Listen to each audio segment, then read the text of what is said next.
চেতনাকে অন্তরে ধারণ করার উদ্দেশ্যে রাসূল সাল্লাল্লাহু আলাইহি ওয়াসাল্লামের সুমহান আদর্শ অনুযায়ী নিজেদের জীবনকে পূর্ণরূপে গড়ে তোলার লক্ষ্যে এবং মুসলিম যুব সমাজের ইমানি চেতনা নতুন করে অন্তরে ধারণ করে সমস্ত অপসংস্কৃতি, হিন্দুত্ববাদী, মালাউন, সন্ত্রাসী সহ গোটা পৃথিবীর সমস্ত ইসলাম বিদ্বেষী শক্তির বিনাশ সাধন করে তাদের অপশক্তিকে দাফন করে রাসূল সাল্লাল্লাহু আলাইহি ওয়াসাল্লামের সুমহান আদর্শ অনুযায়ী নিজেদের জীবনকে গড়ে তোলার উদ্দেশ্যে দিনী এক মজলিসে তথা আল্লাহ সুবহানাহু ওয়া তাআলার কোরআনুল কারীমের আলোচনা এক জান্নাতের বাগানে আসার এবং বসার তৌফিক আল্লাহ দান করেছেন। এই জন্য শুকরিয়া জ্ঞাপন করছি আলহামদুলিল্লাহ। কোরআনের আলোচনা যত বেশি হবে মুসলমানের ইমানি চেতনা অন্তরে তত বেশি আরও ইমানি চেতনা বাড়তে থাকবে। কোরআন থেকে মুসলমান যত দূরে সরবে ইমানি চেতনা ততটাই দুর্বল হয়ে পড়বে। আজকে আমরা কোরআন থেকে দূরে থাকার কারণে, ইসলাম থেকে দূরে থাকার কারণে, ওলামা একরাম থেকে দূরে থাকার কারণে, দিন থেকে দূরে সরে যাওয়ার কারণে গোটা পৃথিবীর সমস্ত অপশক্তি, ইসলাম বিদ্বেষী শক্তিগুলো আজকে আমাদের ঘাড়ে চেপে বসছে। এরা গোটা দুনিয়ার সমস্ত মুসলমানদেরকে বিভিন্নভাবে নির্যাতন জুলুম করে করে পৃথিবীর মানচিত্র থেকে ইসলাম ও মুসলমানের নামকে মুছে ফেলার এক অপতৎপরতা আর অপকৌশল করে যাচ্ছে। আমরা সকল মুসলমান যদি ঐক্যবদ্ধ থাকতে পারতাম, ইমানি চেতনা যদি আমাদের অন্তরে ধারণ করে চলতে পারতাম, আল্লাহ রসুলের সুমহান আদর্শ দিয়ে যদি আমরা আমাদের জীবনকে গড়ে তুলতে পারতাম, তাহলে গোটা পৃথিবীর সমস্ত অপশক্তি মুসলমানদের পদচুম্বন করতে বাধ্য হতো। যখন আমরা আমাদের চরিত্রকে নষ্ট করে দিয়েছি, রসুলের আদর্শকে আমরা কোরবানি দিয়ে দিয়েছি, ইহুদি খ্রিস্টান বিজাতীয় আদর্শকে আমরা গ্রহণ করেছি, তাদের অভিশপ্ত আদর্শ দিয়ে আমরা আমাদের জীবনকে সাজিয়েছি, তখন ওরা চিন্তা করে দেখলো কী ব্যাপার, আমরা যেভাবে চলি ওরা তো একইভাবে চলে। আমাদের চলন বলন, ওঠা বসা, খাওয়া দাওয়া, কথাবার্তা আমাদেরটা যেরকম ওদেরটা তো একই। এই বিভিন্ন চিন্তা চেতনা নিয়ে ওরা ইসলাম ও মুসলমানের বিরুদ্ধে বারবার ষড়যন্ত্র করছে, আক্রমণ করছে এবং প্রত্যেকটা আক্রমণ করে করে ওরা বারবারই কিন্তু সফলভাবে ওরা মুসলমানদেরকে আক্রমণ করে যাচ্ছে আর সফলতার সাথে এগিয়েও যাচ্ছে। ওরা প্রত্যেকটা ক্ষেত্রে সফল হচ্ছে। আর আমরা আস্তে আস্তে ধাপে ধাপে যত দিন যাচ্ছে, সময় যাচ্ছে, আস্তে আস্তে করে ইহুদি খ্রিস্টানদের অভিশপ্ত আদর্শের মালা গলায় পরিধান করার কারণে আমাদের ধ্বংস পদে পদে প্রত্যেকটা সেক্টরে সেক্টরে মুসলমান ধাপে ধাপে ধ্বংসস্তূপে পরিণত হচ্ছে। ধ্বংসের দিকে আমরা এগিয়ে যাচ্ছি। এটার একটাই মাত্র কারণ, আর রাসূলুহু আমানুল আযম মা আশা ফীকুম সুন্নাহ ফাহুয়া বাকিন ওয়া ইযা উমিতাত সুন্নাহ ফান্তাজিরুল বালায়া ওয়াল ফিতান। মুসলমানের নিরাপত্তার জন্য সবচেয়ে বড় মাধ্যম হলো রসুলের আদর্শ। আল্লাহ রসুলের সুমহান আদর্শকে মুসলমান যখন শক্তভাবে ধারণ করবে, আল্লাহ পাক মুসলমানদেরকে নিরাপত্তার চাদর দিয়ে ঢেকে রাখবে। আর মুসলমান যখন রসুলের আদর্শকে ছেড়ে দিবে, মুসলমানের নামে রসুলের আদর্শ পাওয়া যাবে না, চেহারার মধ্যে আদর্শ পাওয়া যাবে না, লেবাসে পাওয়া যাবে না, ব্যবসা বাণিজ্যে পাওয়া যাবে না, বিয়ে শাদিতে পাওয়া যাবে না, কোনো সেক্টরে যখন মুসলমানের মধ্যে রসুলের আদর্শ খুঁজে না পাওয়া যাবে, মোহাম্মদ আরবির আদর্শকে যখন তারা ছেড়ে দিবে, ইহুদি খ্রিস্টান পশ্চিমাদের অভিশপ্ত আদর্শ যখন তারা অনুসরণ করে চলবে, তখন একের পর এক আযাব আর গজব আর বালা মুসিবত মুসলিম সমাজের মধ্যে একের পর এক আসতে থাকবে আর পড়তে থাকবে। সেরকম একটা পরিস্থিতি এখন আমাদের মাঝে আসছে। গোটা পৃথিবীতে এমন এমন মুসলিম রাষ্ট্র আছে, 2-3টা মুসলিম দেশ ইচ্ছা করলে গোটা পৃথিবীটা তারা ক্রয় করে নিতে পারে, এরকম অর্থ আছে, শক্তি আছে, আল্লাহ দান করছেন। অথচ এত শক্তি সমর্থ থাকা সত্ত্বেও হাজারো মুসলিম পানির পিপাসা মৃত্যুবরণ করছে।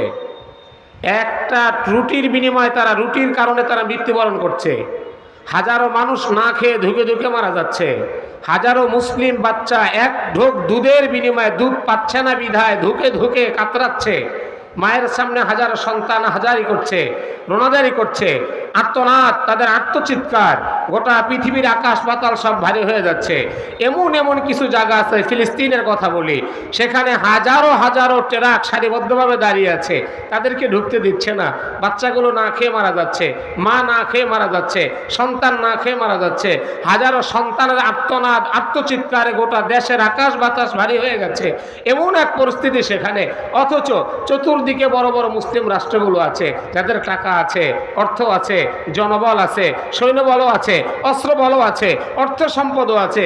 এত কিছু থাকার পরও মুসলমানদেরকে ধরে ধরে জবেই করছে, মুসলমানদেরকে খাবার বন্ধ করে দিচ্ছে, তাদের পানি সরবরাহ বন্ধ করে দিচ্ছে। সাধারণ একটা মানুষ সাধারণ একটু পানি পর্যন্ত সেখানে সরবরাহ করতে দিচ্ছে না। এই যে পরিস্থিতিগুলো হচ্ছে, অর্থাৎ গোটা পৃথিবীতে যে 250 কোটি মুসলমান রয়েছে, এই 250 কোটি মুসলমানের বিরুদ্ধে গোটা পৃথিবী আজকে এক অঘোষিত যুদ্ধ ঘোষণা করে তারা মুসলমানদেরকে কচু কাটা করছে আর হত্যা করছে। আর আমরা মুসলমান শুধু তাকায় তাকায় শুধু দেখতেছি। আমাদের কোনো প্রতিবাদও নাই, আমাদের কোনো চিন্তা চেতনাও নাই, এর বিরুদ্ধে কোনো ব্যবস্থাও আমাদের নেওয়ার কোনো সুযোগও নাই। আমাদের বাংলাদেশে মুসলমানের 90% মুসলমান, 95% মুসলমান, 5% হচ্ছে অমুসলিম অথবা হিন্দু, বৌদ্ধ, খ্রিস্টান, জাস সব। 90% মুসলমান আর 10% হিন্দু, বৌদ্ধ, খ্রিস্টান যা আছে সব বিজাতীয়। এর মধ্যে ইসকন শুধুমাত্র কত পার্সেন্ট? 3% অথবা 2%। তো শতকরা 2% একটা জাতি, এই প্রাণীগুলো গোটা বাংলাদেশের সমস্ত মুসলমানদের বিরুদ্ধে যুদ্ধ ঘোষণা করছে। এতগুলো মুসলমান থাকার পরও আমরা পারছি আজও পর্যন্ত তাদের কোনো বিচার করতে। সরকার মুসলিম, রাষ্ট্রপ্রধান মুসলিম, সেনাবাহিনী মুসলিম, র্যাব বাহিনী মুসলিম, প্রশাসন সব মুসলিম, পুলিশ বাহিনী মুসলিম, রাষ্ট্রপ্রধান মুসলিম, এদেশের শাসকগুলো মুসলিম, পুরো দেশ চালাচ্ছে মুসলমানরা। আমরা জনগণ, আমরা মুসলমান, মেজরিটি পার্সেন্ট মুসলমান, 90% মুসলমান। 10%ও তারা না, 10%-এর মধ্যে মাত্র 2%। এই 2% আজকে গোটা দেশকে গিলে খাচ্ছে। হাজারো মুসলমানের রক্ত পিপাসু জানোয়ারে পরিণত হয়েছে। হাজারো মুসলমানদেরকে তারা জবাই করছে, হত্যা করছে, মন্দিরের মধ্যে নিয়ে তাদেরকে ধর্ষণ করছে, মুসলিম বাবনদেরকে দেশের থেকে পাচার করে ভারতে নিয়ে তাদেরকে যৌন পল্লীতে চড়া দামে বিক্রি করে দিচ্ছে, বাবনদের ইজ্জতকে নষ্ট করে যাচ্ছে।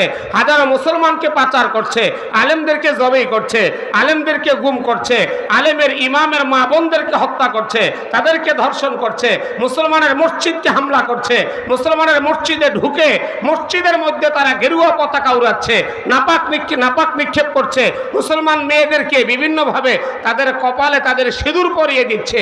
এই যে বিভিন্নভাবে আমাদের দেশে এই কয়েক পার্সেন্ট প্রাণী যা শুরু করেছে, অথচ আমাদের হাজার হাজার লক্ষ কোটি মুসলমান থাকার পরও মাত্র 2%-এর বিরুদ্ধে আমরা এখনো দাঁড়াতে পারছি না, এদের বিচারও করতে পারছি না, এদেরকে জবাইও করতে পারছি না, এদেরকে দেশান্তর করতে পারছি না।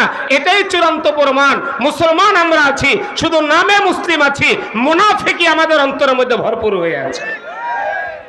সাহাবায়ে কেরামের মতো ঈমানি চেতনা যদি আমরা অন্তরে ধারণ করতে পারতাম, সাহাবায়ে কেরামের মতো ঈমানি চেতনা যদি আমরা আমাদের অন্তরে ধারণ করতে পারতাম, তাহলে এই ধরনের গুটি কয়েকজন ইসলাম বিদ্বেষী শক্তি এরা কখনো মুসলমানের দেশে থেকে মুসলমানের জমিনে বসবাস করবে, মুসলমানের দেশে থাকবে আর ইসলাম ও কোরআনের বিরুদ্ধে অবস্থান নেবে, এটা কখনো তারা সাহস পেত না।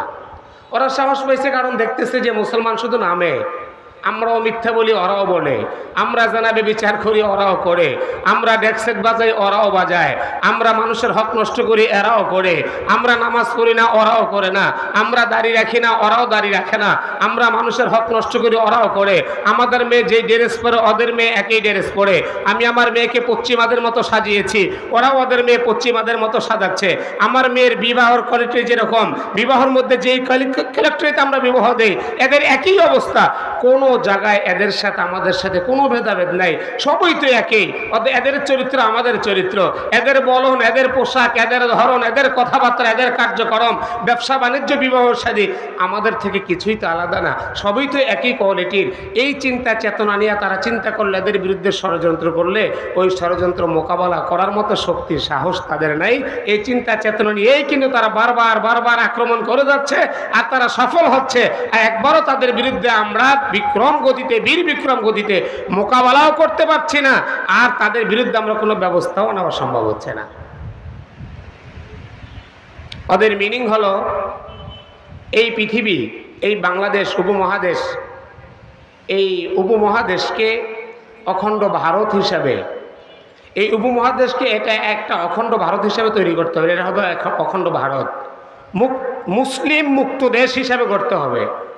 ওদের যুক্তি যে এই মুসলমানদের বাড়ি ঘর এখানে না, এদের বাড়ি সৌদি আরব, এরা থাকবে সৌদিতে, আমাদের বাপদাদাদের আদিভূমি এটা, আমরা এখানে বসবাস করব। এরা এখানে থাকবে কেন? এদের জায়গা এটা না, এরা সৌদি আরব বসবাস করে, অতএব এই দেশ থেকে এদেরকে উৎখাত করতে হবে। এই চিন্তা চেতনা নিয়ে একভাবে মুসলমানদের বিরুদ্ধে ষড়যন্ত্র করে, মুসলিম মা বোনদেরকে মুসলিম পরিচয় দিয়ে তাদের সাথে অবৈধ সম্পর্ক করছে। কেউ বলে যে ভাই আমি মুসলিম, মুসলিম একটা বোনকে বলে আমি মুসলিম, এই মুসলিম পরিচয় দিয়ে তার সাথে অবৈধ সম্পর্ক করে, বিভিন্নভাবে তাকে তাদের প্রেমে ফেলে ব্ল্যাকমেইল করে, ভিডিও ধারণ করে, বিভিন্নভাবে তার এই ছবি ভাইরাল করে দিবে এই কথা বলে বলে এই মুসলিম মা বোনগুলোকে ভারতে নিয়ে পাচার করে, অথবা ধর্ষণ করে, অথবা হত্যা করে, অথবা ভারতে পাচার করে নিয়ে তাদেরকে যৌনপল্লীতে বিক্রি করে দেয়। ময়মনসিংহে ঘটনা ঘটেছে, 210 জন মেয়েকে, মুসলিম মেয়েকে এইভাবে প্রতারণা করে, ভুলভাল বুঝাইয়া তাদেরকে প্রেমের ফাঁদে ফেলে ভারতে নিয়ে 210 জনকে পতিতা পল্লীতে, যৌনপল্লীতে বিক্রি করে দিয়েছে চড়া দামে। ভাওয়াল লাভ ট্র্যাপ নামে একটা সংগঠন আছে তাদের, এইটার নামে 3 জন অ্যারেস্ট হয়েছে। এই 3 জনের জবানবন্দি নিচ্ছে। জবানবন্দি নেওয়ার পরে তারা বলছে তাদের চিন্তা চেতনা কি। একটা মুসলিম মেয়ের পেটে যদি তাদের অবৈধ বাচ্চা তারা ধারণ করতে পারে, 2 লক্ষ টাকা তাকে পুরস্কার দেওয়া হবে। এই জন্য মুসলিম মা বোনকে যে কোনোভাবে ফান্দে ফেলে তাদের কপালে সিঁদুর পরাইয়া দিচ্ছে, তাদেরকে ধর্ষণ করছে, পালা করবে। মন্দিরে 15 দিন পর্যন্ত আটকে ধর্ষণ করেছে, দৈনিক ইত্তেফাকে আসছে। মন্দিরের মধ্যে 3 দিন পর্যন্ত আটক করে ধর্ষণ করেছে, পত্রপত্রিকার মধ্যে এসেছে, বিভিন্ন মিডিয়ায় প্রচার হয়েছে। অগণিত জায়গায় এগুলো হচ্ছে। হাজার হাজার মা বোনদেরকে মুসলিম পরিচয় দিয়ে কখন মিথ্যাভাবে প্রচারণা দিয়ে তাদেরকে ধর্ষণ করছে, আবার কখনো তাদেরকে এইভাবে ফান্দে ফেলাচ্ছে যে আমি মুসলিম হতে চাই, তোমাদের ইসলাম ধর্ম অনেক ভালো লাগে, দাড়ি টুপি ভালো লাগে, কাবা মোহাম্মদ এগুলোকে ভালো লাগে, বোন আমি মুসলমান হতে চাই, যদি একটু সুযোগ করে দিতা আস্তে আস্তে করে আমিও কালেমা পরে মুসলমান হয়ে যাব। এইভাবে করে করে ব্ল্যাকমেইল করে তাদের সাথে গোপনীয়ভাবে অবৈধ সম্পর্ক করে, ভিডিও ধারণ করে, ব্ল্যাকমেইল করে লক্ষ লক্ষ টাকা হাতিয়ে নেয়, ইজ্জত সম্মান আবরুকে নষ্ট করে, গোটা পৃথিবীর সমস্ত মানুষের কাছে এটা ছড়িয়ে দেওয়ার ভয় দেখায়া তাদেরকে যা ইচ্ছা তাই করতে তখন তারা সক্ষম হয়। ভারতে ভ্রমণ নামে নিয়ে যায়, ওখানে নিয়ে তাদেরকে বিক্রি করে দেয়। এরকম অগণিত ঘটনা আমাদের দেশে ঘটছে।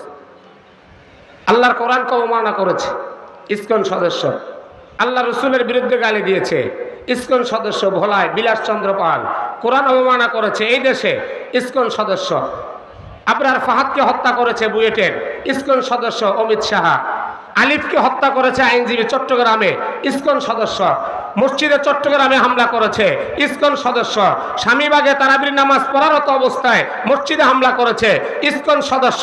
ফরিদপুর মধুখালীতে 7 জন ছেলেকে মন্দিরে আটক করে একের পর এক বেধড়ক পিটিয়ে নির্মমভাবে 2 জনকে হত্যা করেছে ইসকন সদস্য।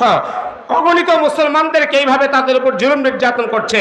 চট্টগ্রামে ছোট ছোট বাচ্চাদের সামনে প্রসাদ বিতরণ করেছে, প্রসাদ খাওয়িয়েছে জয় শ্রীরাম বলে ইসকন সদস্য। আমরা তো আমাদের দেশে ভারতের 400 বছরের মসজিদকে ভেঙে মন্দির তৈরি করেছে, এরা 400 বছরের মসজিদ ভেঙে মন্দির তৈরি করেছে। আমরা যদি শপথ গ্রহণ করি যে আমাদের পবিত্র দেশ, আমাদের জমিন বাংলাদেশে শাহজালালের পুণ্যভূমিতে মাত্র 5 মিনিট লাগবে, সারা দেশে একটাও মন্দির থাকবে না, 5 মিনিটের বেশি প্রয়োজন হবে না। অথচ এই দেশে একটা মন্দিরও তো আক্রমণ হয়ই নাই, সমস্ত মন্দিরগুলো আমরা পাহারা দিচ্ছি। পেগুড়া পাহারা দিচ্ছে ওলামা একরাম, ছাত্র জনতা, মুসলমানেরা সব পাহারা দিচ্ছে। এরা মন্দির ভেঙে, মসজিদ ভেঙে মন্দির তৈরি করছে, সেখানে এটার ব্যাপারে কোনো প্রতিবাদ হচ্ছে না। মুসলিম যুবককে ধরে ধরে জয় শ্রীরাম বলাচ্ছে, কোনো বিচার হচ্ছে না। আমরা তো কোনো হিন্দুদেরকে কখনো ধরে জয় শ্রীরাম বলতে শেখাচ্ছি না, এরা আমাদেরকে শেখাচ্ছে।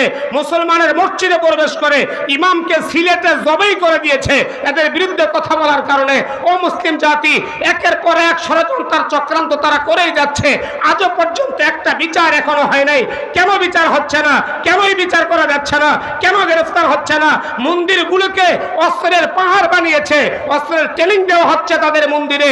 অথচ মুসলমান কোরবানির একটা ছুরি নিয়ে যদি রাস্তায় হাঁটে গ্রেফতার হয়ে যায়, অ্যারেস্ট হয়ে যায়, এদেরকে গ্রেফতার করা হয় না। ও মুসলিম জাতি, একটাই মাত্র কারণ, ইহুদি খ্রিস্টানের আদর্শের গোলামি করার কারণে আজকে মুসলমানদের উপরে চূড়ান্ত পর্যায়ের জুলুম আর নির্যাতন তারা চালিয়ে যাচ্ছে। আমার ভাইয়েরা, এই যে জুলুমগুলো হচ্ছে আমাদের দেশে, একটা বিচার এখনো পর্যন্ত আদালতে ফাঁসির রায় হয়েছে। রায় কার্যকর কবে হয় আল্লাহই ভালো জানে। আল্লাহ রসুলের যুগে, সাহাবা একরামের যুগে, ওই যুগে যে দরকার নাই, মোহাম্মদ বিন কাসেম ভারতের সিন্ধু যুদ্ধে একটা মেয়ের একটা গায়ের উড়না ধরে টান দিয়েছে অথবা আটক করেছে।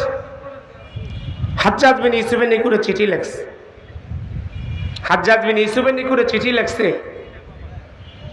চিঠি লেখার সাথে সাথে প্রথমে 2 বার বাহিনী পাঠাইছে, পরাজিত হয়েছে। তৃতীয়বার যেই বাহিনী পাঠাইছে মোহাম্মদ বিন কাসেম, তার জামাই এবং ভাতিজা তার নেতৃত্বে, এক হাতে কোরআন এক হাতে তরবারি, শপথ বাক্য পাঠ করে গেছে।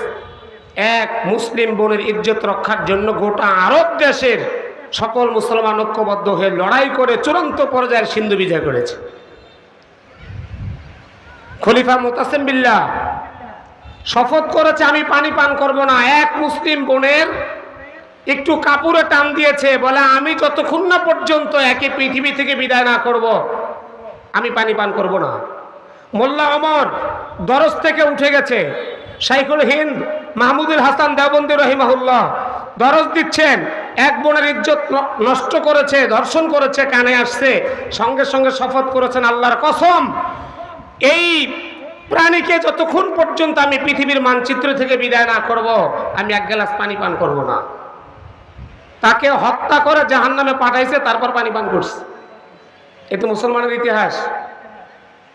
অতএব তারা আন্দোলন করে দাবি আদায় করে নাই, তারা রাজপথে নামে নাই, তারা মিছিল দেয় নাই, তারা মিটিং করে নাই, তারা শোডাউন দেয় নাই, তারা পত্রপত্রিকায় আসার হয় নাই, পত্রপত্রিকায় দেয় নাই, তারা যে অভিযোগ জানায় নাই, বিচার কারো কাছে চায় নাই, নিজ হাতে তরবারি উত্তোলন করে ওই মুসলিম বোনকে যে ধর্ষণ করেছে, ধর্ষকের কল্লাকে দ্বিখণ্ডিত করে তারপরেই তারা তাদের বিচারকে নিশ্চিত করেছে। আমার মুসলিম ভাইরা, এরকম 2-1 ধর্ষককে যদি পৃথিবী থেকে বিদায় করে দেওয়া যায়, আজকে কার আশায় আমরা বসে আছি?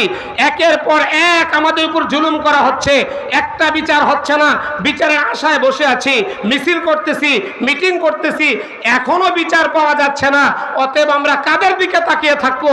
এই জন্য আমরা বর্তমান ক্ষমতাশীল সরকারকে বলবো, যদি বিচার করেন অনতিবিলম্বে এদের বিচারকে বাস্তবায়ন করুন, এদের ফাঁসিকে কার্যকর করুন। আর যদি বিচার করতে ব্যর্থ হন, মুসলিম মা বোনদের ইজ্জত রক্ষা করতে যদি ব্যর্থ হন, ব্যর্থতার দায় স্বীকার করে দ্রুত অনতিবিলম্বে পদত্যাগ করুন। এই দেশের ওলামা একরাম ঐক্যবদ্ধ হয়ে হাতে হাত রেখে আফগানিস্তানের তালেবানের মতো খেলাফা প্রতিষ্ঠা করেই তাদের বিচারকে তারা প্রতিষ্ঠিত করবে ইনশাআল্লাহ। আমার ভাইয়েরা, একটু চিন্তার বিষয়, মুসলমানের দেশে বসবাস করি, 90% মুসলমান, তারপরে কেন আমরা মজলুমের শিকার? কেন আমরা তো মজলুমের শিকার? এরা মানবতার দুশ্মন, স্বাধীনতার দুশ্মন। এই দেশে একটা অস্থিতিশীল পরিবেশ তৈরি করার জন্য একের পর এক ষড়যন্ত্র আর চক্রান্ত তারা করে যাচ্ছে ইসলাম ও মুসলমানের বিরুদ্ধে। এই জন্য সকলে সজাগ দৃষ্টি রাখবো। ইসকন সদস্য এটা আমাদের মুসলমানের জানের দুশ্মন, এরা আমাদের স্বাধীনতার দুশ্মন, এরা মানবতার দুশ্মন, এরা গোটা দুনিয়ার সমস্ত মুসলমানের দুশ্মন। এদের বিষ দাঁত ভেঙে দেওয়ার জন্য প্রত্যেকটা মুসলিম যুবককে হাতে হাত রেখে কাঁধে কাঁধ রেখে ঐক্যবদ্ধভাবে দীপ্ত কণ্ঠে শপথ নিতে হবে।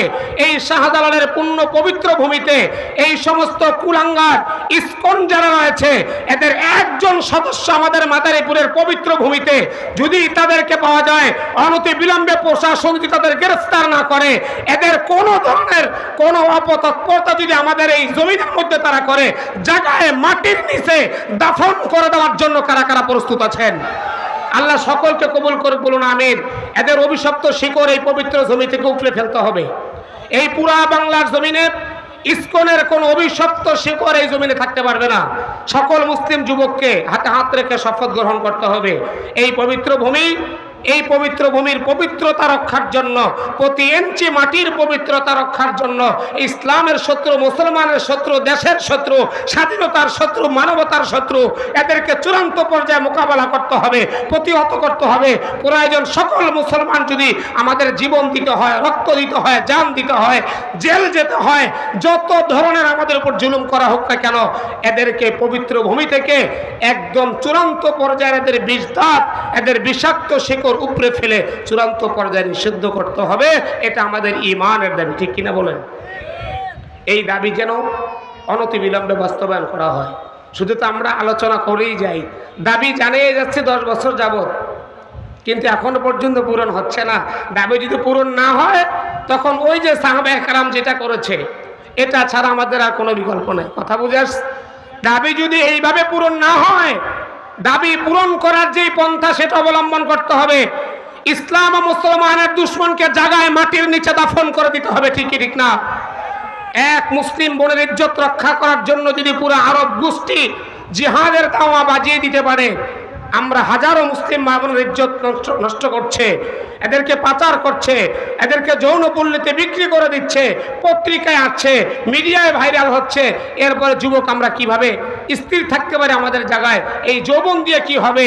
এই জীবন দিয়েই বা কি হবে যদি আপনি বেঁচে থাকতে আপনার সামনে আপনার এক মায়ের ইজ্জতের উপর আঘাত আসে, একটা মুসলিম বোনের ইজ্জতের উপর আঘাত আসে? আল্লাহ পাক আমাদের সকলকে ঈমানী চেতনা অন্তরে ধারণ করে, সাহাবায়ে কেরামের সেই চেতনা অন্তরে ধারণ করে এই সমস্ত জালেমদের বিরুদ্ধে সোচ্চার হওয়ার তৌফিক আল্লাহ দান করেন, বলুন আমিন। আরেকটি বিষয়, আমাদের চূড়ান্ত পর্যায়ের দুশ্মন শত্রু হচ্ছে এরা, আর মুসলিম নামধারী শত্রু হচ্ছে আমাদের বর্তমানে কাদিয়ানি। কারা? কাদিয়ানি। আগামী 15ই নভেম্বর সরওয়ার দুর্দানে বিশাল বড় সম্মেলন মধুপুর পীর সাহেবের নেতৃত্বে। ইনশাআল্লাহ আমরা ঈমানের দাবিতে সকলে সেখানে যাওয়ার চেষ্টা করবো। রাজি আছেন ইনশাআল্লাহ? এই কাদিয়ানি লেবাস কত চমৎকার, নামও মুসলিম, লেবাসও মুসলমানের, মসজিদ এদের আছে, শত শত মসজিদ আছে এদের আমাদের দেশ, এবং এদের আস্তানা অভাব নাই। সিলেটে, সুনামগঞ্জে, ঢাকা বক্সিবাজারে, নারায়ণগঞ্জে, মৌলভীবাজারে বিশাল বিশাল বড় কেন্দ্র এদের আছে। নামেও মুসলিম, দেখতেও মুসলিম, অথচ ইসলামের চূড়ান্ত দুশ্মন। ইসলামের চূড়ান্ত দুশ্মন। ভারতের পাঞ্জাবের গুরুদাসপুর জেলার কাদিয়ান নামক গ্রামে 1835-এ জন্ম হয়েছে এই মির্জা গোলাম আহমদ কাদিয়ানির জন্ম। 1835-এ জন্ম হয়েছে 20শে ফেব্রুয়ারি। 1891-তে সে নিজে কি ঈসা দাবি করছে। 1891-তে ঈসা দাবি করছে, 94-তে মাহাদি দাবি করলো। এরপরে 1907-এ এসে সে নিজেকে সূরা আহজাবের 36 নম্বর আয়াত মুহাম্মাদুর রাসূলুল্লাহ ওয়াল্লাযীনা মাআহু এই আয়াতের অপব্যাখ্যা করে নিজেকে নিজের নবী দাবি করে বসলো।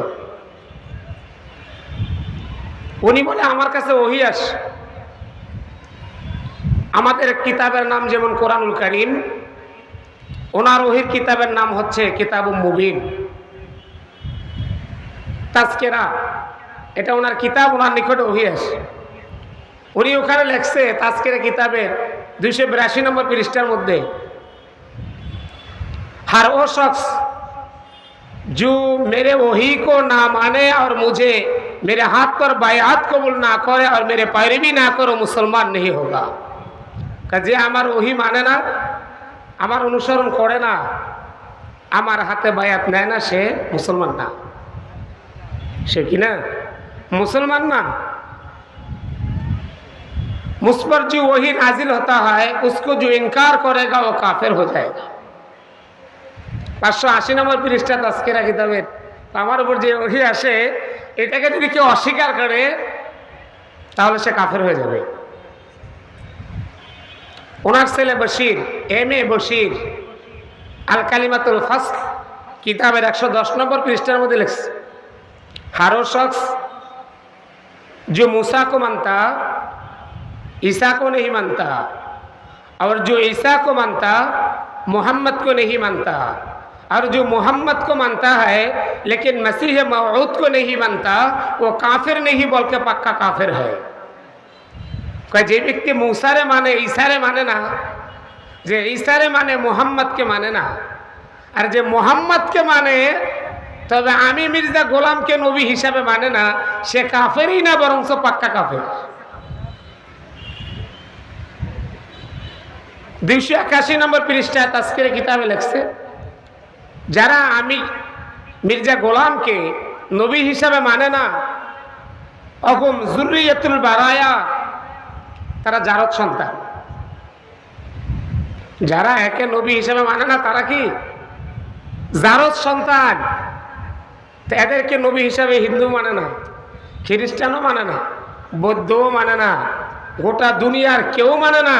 এরা গুটি কয়েকজন মাত্র মানে, তো সব হচ্ছে জারদ সন্তান। এদেরকে যে নবী হিসাবে মানে না। অতএব আমরা যদি আমাদের বাবা মায়ের হালাল জাদা হয়ে থাকি, আমাদের জন্ম যদি হালাল হয়ে থাকে, আমরা যদি হালাল জাদা হয়ে থাকি, বৈধভাবে যদি পৃথিবীতে আগমন করে থাকি, এই সমস্ত কাদিয়ানি মির্জা গোলাম আহমদ কাদিয়ানি এবং তাদের অনুসারী আছে, এক সেকেন্ডের জন্য হলো ইমানি চেতনা যদি থাকে আর নিজের মধ্যে যদি আত্মমর্যাদা বোধ থাকে, এদেরকে যতক্ষণ না পর্যন্ত কাফের ঘোষণা করা না হবে ততক্ষণ পর্যন্ত আন্দোলন চালিয়ে যাওয়ার এক দীপ্ত শপথ আমাদের গ্রহণ করতে হবে। এরা যত আমাদেরকে বলছে আমরা জারদ সন্তান। আমার মুসলমান ভাইরা, স্পষ্ট তাদের কিতাবের মধ্যে লিখছে মুহাম্মদুর রাসূলুল্লাহ এই আয়াতের ব্যাপারে তাজকিরার মধ্যে লিখছে 590 নম্বর পৃষ্ঠার মধ্যে, इस वही के अंदर मेरा नाम मोहम्मद रखा गया और मुझे अहमद और मोहम्मद करके पुकारा गया और मुझको रसूल करके भी भेजा गया। বলে এই আয়াতের মধ্যে মুহাম্মদুর রাসূলুল্লাহ বলে যে আয়াত আল্লাহ বলেছেন ওহির মাধ্যমে, বলে এই মুহাম্মদ দ্বারা উদ্দেশ্য আমি, আমার নাম আল্লাহ মুহাম্মদ করে রাখছেন, আমাকে মোহাম্মদ এবং আহমদ করে আল্লাহ পাঠাইছেন এবং আমাকে রসুল করেও পাঠাইছেন। অথচ আবু বকর রাদিয়াল্লাহু তাআলা আনহুর জামানায় মুসাইলামাতুল কাযযাব নবী দাবি করেছে, 2400 সাহাবা একরামকে নিয়ে বীর বিক্রম গতিতে এদের বিরুদ্ধে লড়াই করে এদেরকে হত্যা করে মুসাইলামাকে হত্যা করে জাহান্নামে পাঠিয়ে দেওয়া হয়েছে। আসওয়াদ উনাইস ইয়ামানের রাজধানী সানা, এই ইয়ামানের রাজধানী সানায় নিজেকে নিজে নবী হিসাবে দাবি করে বসলো। ফেরেশতা তুইলামি তাকে হত্যা করে কল্লা দ্বিখণ্ডিত করে হত্যা করে জাহান্নামে পাঠিয়ে দিছে। তারা আপনার আমার মতো আন্দোলনে নামে নাই, তারা সরকারের কাছে দাবি করে নাই, তারা মিছিল করে নাই, মানববন্ধন করে নাই, তারা দাবিও জানায় নাই, মামলাও করে নাই, রসুলের দুশ্মনের ব্যাপারে কোনো ধরনের আপোষ নাই। আল্লাহ রসুলের নবুয়ত নিয়ে যে খেয়ানাত করবে, নবুয়তের চাদর নিয়ে টানা হেসরা করবে, তার ব্যাপারে তো আর সিদ্ধান্ত নেওয়ার অপেক্ষা থাকে না, তার ব্যাপারে ভাবারও সময় নেই, চিন্তা করারও সময় নেই, তাকে মারলে কি হবে সেটাও তো দেখার সুযোগ নাই। অতএব সাহাবা একরাম যেইভাবে দুনিয়া থেকে হত্যা করে জাহান্নামে পাঠিয়েছে, এই সমস্ত বেয়াদবগুলোকে যদি সেইভাবে জাহান্নামী বানিয়ে দেওয়া যেত, তাহলে গোটা দুনিয়াতে এই সমস্ত কাদিয়ানীদের কোনো দোসর আর বাকি থাকতো না। কিন্তু আমরা তো শুধু স্লোগান আর দাবি আদায়ের জন্য মিছিল আর মিটিংয়ের উপর আমরা সীমাবদ্ধ। তারপরও আইনকে সম্মান প্রদর্শন করে সে আইনের নীতিমালা অনুযায়ী যদি আমাদের দাবি বাস্তবায়ন হয় তাও তো আলহামদুলিল্লাহ। কিন্তু সেটাও যখন হবে না, সেটাও যখন হচ্ছে না, তখন তরবারি হাতে নিয়ে আল্লাহ রসুলের দুশমনকে পৃথিবী থেকে বিদায় করে দেওয়া একমাত্র যুবকদের দায়িত্ব হাতে নিতে হবে, ঠিক কিনা? মিডল ইস্টের প্রত্যেকটা রাষ্ট্রে তাদেরকে কাফের ঘোষণা করেছে, প্রত্যেকটা রাষ্ট্রে কাফের ঘোষণা করেছে। অথচ আফসোস পরিতাপের বিষয়, মুসলমানের দেশ, পীর মাশায়েখের দেশ, পীরেরও অভাব নাই, মুরিদেরও আমাদের দেশে অভাব নাই, আলেমের অভাব নাই, মাদ্রাসার অভাব নাই, তাওহীদি জনতার অভাব নাই। অথচ আজও পর্যন্ত এই পবিত্র ভূমিতে এই জালেমদেরকে কাফের ঘোষণা করা হয় নাই। ওআইসি সিদ্ধান্ত 1985 সালে সৌদি আরবের জেদ্দায় 22শে ডিসেম্বর থেকে 28শে ডিসেম্বর পর্যন্ত 6 দিন ব্যাপী সৌদি আরবের জেদ্দায় ওআইসির অঙ্গ সংগঠন ইসলামী ফেক একাডেমির সমন্বয়ে এক বিশাল ঐতিহাসিক সম্মেলন হয়েছে সৌদি আরবের জেদ্দায় 6 দিন ব্যাপী। ওআইসির সিদ্ধান্ত হচ্ছে গোটা পৃথিবীর 57টি মুসলিম রাষ্ট্রপ্রধান তাদের সমন্বয় সিদ্ধান্ত, সেখানে তাদেরকে কাফের ঘোষণা করা হলো সৌদি আরবের জেদ্দায় 1985-এ। 1974-এ রাবেতাতুল আলম আল ইসলামের সিদ্ধান্ত, রাবেতার সদর দফতর মক্কাতুল মুকাররমায় 1974 সাল 10 এপ্রিল 1394 হিজরি রবিউল আউয়াল মাসে তাদেরকে সুস্পষ্টভাবে 144টি ইসলামী সংগঠনের উপস্থিতিতে মরক্কো থেকে স্পেন পর্যন্ত প্রত্যেকটি মুসলিম প্রতিনিধি দলের সম্মেলন ছিল। এই 144টি ইসলামী সংগঠনের উপস্থিতিতে 10 এপ্রিল 1394 হিজরি রবিউল আউয়াল মাসে রাবেতার সদর দফতর মক্কাতুল মুকাররমায় তাদেরকে কাফের ঘোষণা করা হলো। মক্কার জাতীয় দৈনিক আন-নদওয়া, সেই নদওয়ায় পত্রিকাও সেই ছাপা হয়েছে, সেখানে তাদের কাফের ঘোষণা করেছে। 1974-এ সংযুক্ত আরব আমিরাত কাফের ঘোষণা করেছে, 1974-এ কাতার সরকার কাফের ঘোষণা করেছে, বাহরাইন সরকার কাফের ঘোষণা করেছে, 1957-তে মিশর সরকার কাফের ঘোষণা করেছে, 1958-তে সিরিয়া সরকার কাফের ঘোষণা করেছে, 1935-এ তুরস্ক সরকার কাফের ঘোষণা করেছে, 1982-তে মালয়েশিয়ার উপপ্রধানমন্ত্রী কাজী ইয়াহিয়া আবু বকর কাফের ঘোষণা করেছে, 1990 তুরস্কে আফ্রিকার দেশ গাম্বিয়া ইয়াহিয়া আবু বকর কাফের ঘোষণা করেছে। প্রত্যেকটা জায়গায় মিডল ইস্টে তাদের কাফের ঘোষণা করেছে। আফসোসের বিষয়, পাকিস্তানের জাতীয় অ্যাসেম্বলি, পাকিস্তানের পিপলস পার্টির প্রধানমন্ত্রী জুলফিকার আলী ভুট্টো তার উপস্থিতিতে 1974 সালে 7 এপ্রিল 1974-এ 4:35 পাকিস্তানের জাতীয় যে প্রধানমন্ত্রী ছিল পিপলস পার্টির প্রধান জুলফিকার আলী ভুট্টোর উপস্থিতিতে তাদের কাফের ঘোষণা করা হলো। 10,000 মুসলমানকে সেদিন পাখির মতো গুলি করে করে হত্যা করেছে পাকিস্তানের সেই নরপশু।